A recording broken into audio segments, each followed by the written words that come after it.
Please help me to reach 1,000 subscribers. The text came in at 11:47 p.m., lighting up the ceiling before I even touched my phone.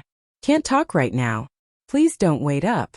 I stared at it longer than I should have. My wife Maya was sitting 10 feet away on the couch, knees tucked under her, scrolling on her phone like nothing had happened. The TV murmured some sitcom laugh track between us. She didn't look up.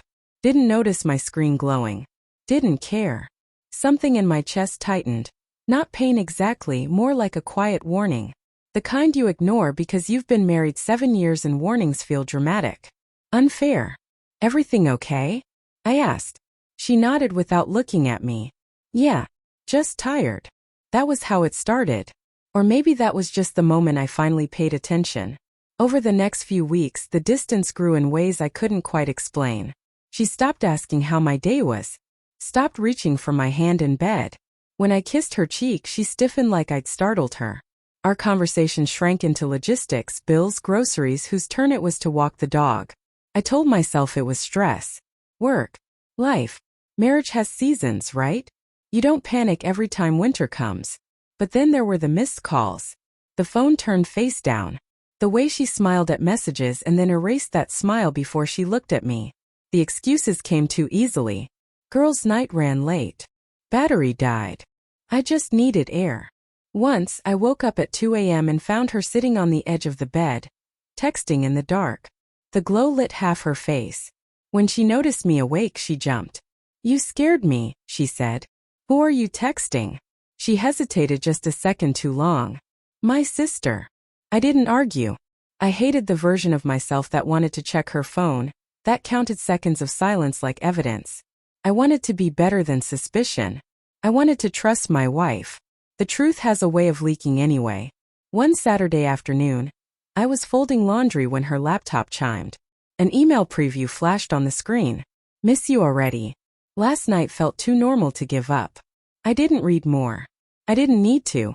My hands shook so badly I dropped a stack of towels. The room smelled like detergent and betrayal, sharp and clean and unbearable.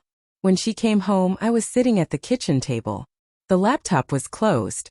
I didn't yell. I didn't cry.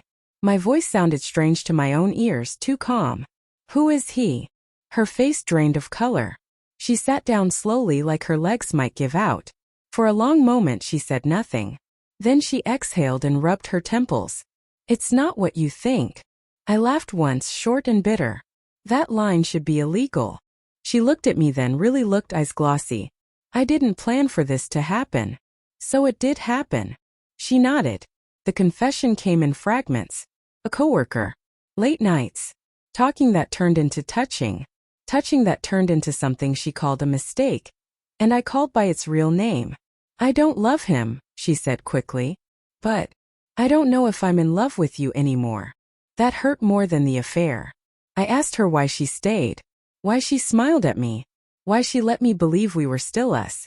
She swallowed. I guess we're more like roommates now. The word hung between us, ugly and small. Roommates. As if 7 years could be reduced to shared rent and polite hellos. I nodded slowly. Okay. She blinked. Okay. If that's what we are, I said, standing up, then I'm done pretending this is a marriage. She started crying then. Apologizing. Reaching for me like she hadn't avoided my touch for months. I stepped back. That was the end. Not the affair. Not the lies. That sentence. The moment she rewrote our life into something smaller so she wouldn't have to feel guilty. The weeks after were brutal. Packing boxes felt like erasing myself. Every memory in that apartment stung. The coffee mug she bought me. The dent in the couch where we used to sit tangled together. Even the silence felt different. Heavier. Sometimes I missed her so badly it scared me. Sometimes I hated her for making me doubt my own worth. Most days it was both. But slowly something shifted. I stopped checking my phone. I slept through the night. I looked in the mirror and didn't see a fool. Just a man who loved deeply and refused to be a placeholder. The last time we spoke, she asked if I thought we could ever be friends. I shook my head. Roommates don't destroy each other like that. Walking away hurt. Staying would have broken me. She said we were just roommates. I said okay. And for the first time in a long time I chose myself.